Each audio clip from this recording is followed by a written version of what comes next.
کا اقرار کرنے والوں کا بول بالا فرما، وارث کے ظہور میں جلدی فرما، مشن سے مخلص ہونے کی توفیق عطا فرما، ہمارا شمار سیدہ کے طرفداروں میں اور امیر المومنین کے پیروکاروں میں فرما، ان تمام دعاؤں کو قبول کروانے کے لیے جتنا ممکن ہو سکے اتنا بلند درود تلاوت فرما۔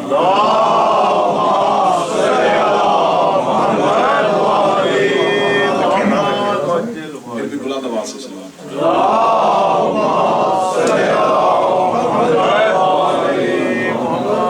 اجازت ہے ذکر شروع سے؟ میں نے آپ کے سامنے اللہ کے مقدس ترین کلام سے ایک ایسی شعرا آفاق آیت تلاوت کی ہے جسے ہر مسلمان اپنی زندگی میں بار بار سنتا ہے۔ اس آیت کو آیت درود بھی کہتے ہیں، اس آیت کو آیت صلوات بھی کہتے ہیں۔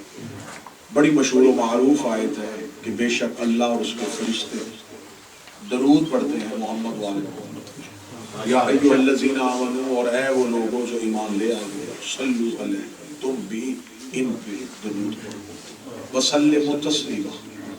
اس آیت کا جو موضوع جو اللہ پیغام پہنچانا چاہتا تھا اس پیغام کو امت نے وصول نہیں۔ اس آیت کو صرف یہاں تک روک دیا گیا کہ اس آیت میں اللہ نے نبی اور نبی کی اولاد پہ درود پڑھنے کا حکم دیا ہے، خانوادہ اہل بیت پہ درود پڑھنے کا حکم دیا ہے۔ درود جہاں پڑھنے کا حکم دیا تھا وہ آیت کا پہلا حصہ ہے۔ آیت کا دوسرا حصہ جو تھا وہ اصل مخصوص تھا، وَسَلِّمُوا تَسْلِيمًا، انہیں ایسے تسلیم کرو جیسے تسلیم کرنے کا حق ہے۔ ان پہ صرف درود نہ پڑھا جائے، انہیں تسلیم کیا جائے، صرف ان کی عزت نہ کی جائے، ان کے حق کو تسلیم کیا جائے۔ اب یہاں تمام شیعہ سنی مفسرین نے لکھا کہ اس آیت کے اس میں ہر امتی پہ واجب ہے کہ وہ ان پہ درود پڑھے۔ صرف درود پڑھنے سے کیا آیت کا حق ادا ہو جائے گا؟ وَسَلِّمُوا تَسْلِيمًا، انہیں تسلیم کرو۔ اور کیسے تسلیم کرنا ہے؟ اپنی مرضی سے نہیں، جیسا تسلیم کرنے کا حق۔ میں ابتدا میں ہی جملہ بالکل کھول دیتا ہوں تاکہ زیادہ وضاحت نہ کرنی پڑے۔ ایک لفظ ہوتا ہے تحقیق، ایک ہوتا ہے تسلیم۔ تحقیق ہوتی ہے غیر معصوم کی بات، تحقیق ہوتی ہے گنہگار کی بات، تحقیق ہوتی ہے بشر کی بات۔ جہاں عصمت ہو وہاں تحقیق نہیں ہوتی، وہاں صرف تسلیم۔ تحقیق ہوتی ہے بندوں کی بات، حجت کی بات پہ تحقیق نہیں، اسے صرف تسلیم کیا جاتا ہے۔ ذہن مل گئے، اگلی سطر پہ بالکل واضح ہو جائے گا کہ کتنے لوگ اس سفر میں میرے ہم سفر بنیں گے۔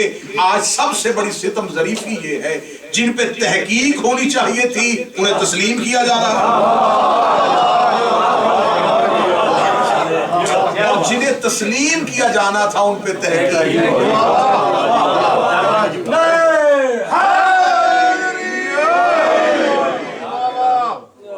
آل محمد پہ تسلیم ہے، تحقیق نہیں۔ میں نے قرآن کی آیت نص دی ہے کہ اللہ نے کہا انہیں تسلیم کرو، ان پہ تحقیق نہ کرو۔ ان کے معجزات پہ تحقیق نہیں ہو سکتی، ان کے فضائل پہ تحقیق نہیں ہو سکتی، انہیں صرف تسلیم کرو۔ اللہ کو تسلیم کرو، تحقیق نہیں کرنی۔ کہاں ہے، کیسا ہے، تحقیق نہیں، صرف تسلیم۔ اسی تسلیم کو اسلام کہتے ہیں۔ ہم نے اللہ کو تسلیم کر لیا، ہم نے بغیر دیکھے جنت تسلیم کر لی، بغیر دیکھے جہنم تسلیم کر لی، بغیر دیکھے فرشتہ تسلیم کر لیا۔ یہ سارا مذہب اسلام تسلیم پہ کھڑا ہے، تحقیق پہ نہیں کھڑا۔ قرآن بائے بسم اللہ سے شروع کرو، سینے والناس تک جاؤ، تسلیم ہے، تحقیق نہیں۔ میں نے آج تک نہیں دیکھا اتنا جدید دور آنے کے بعد بھی کسی بندے نے کہا ہو کہ آئیں ذرا قرآن کی آیتوں پہ تحقیق کریں۔ کہیں تحقیقی سیمینار ہو رہا ہو، کہیں تحقیقی کانفرنس ہو رہی ہو، کہیں قرآن کی آیتوں کو پرکھا جا رہا ہے۔ قرآن جو کہے تسلیم۔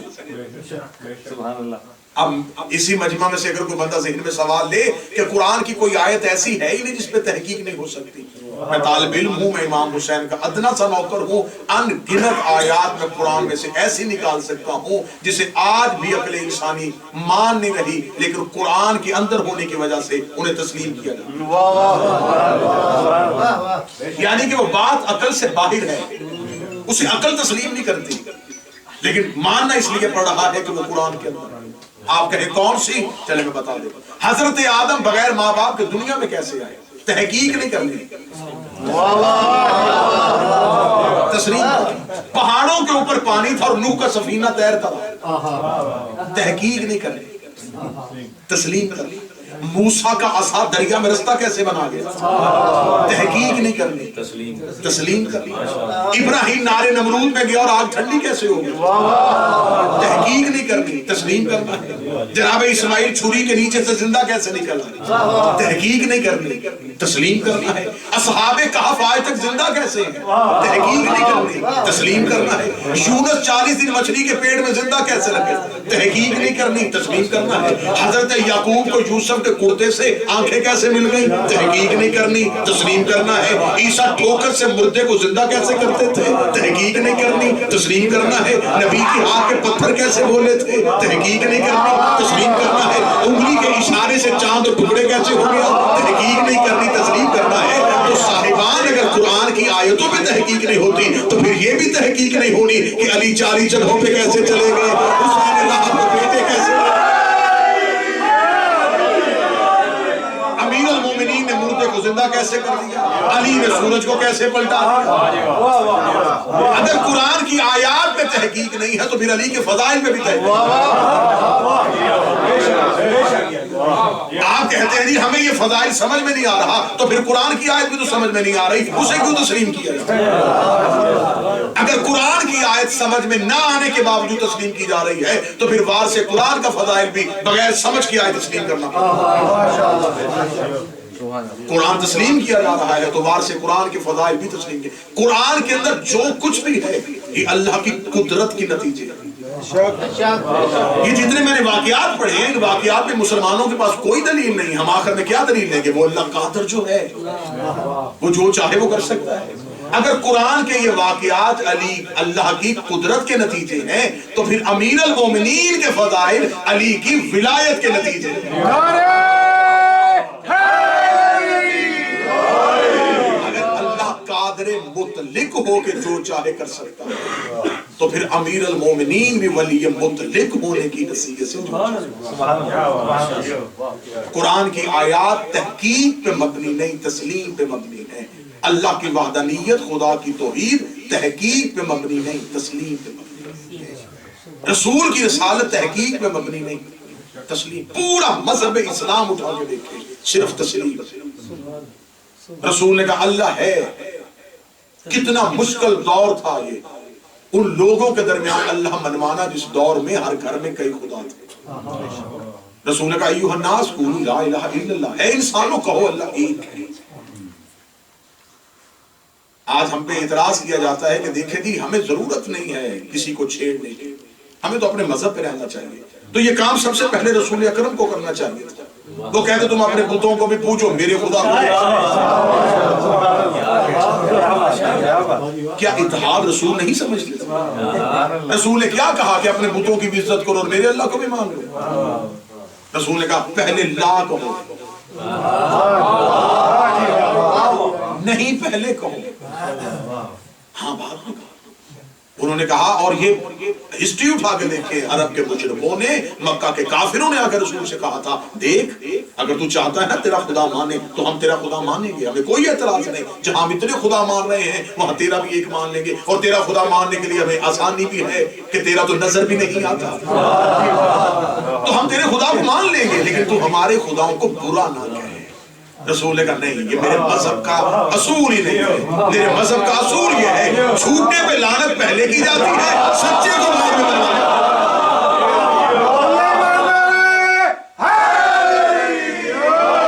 کیا کہا تھا رسول اکرم نے؟ یہ ٹھیک ہے تو اپنے خداؤں کو مانو۔ رسول نے کہا نہیں، میں انکار کروں گا، تمہارے خداؤں کا انکار پہلے کروں گا، یہ جھوٹے ہیں یہ سچے ہیں۔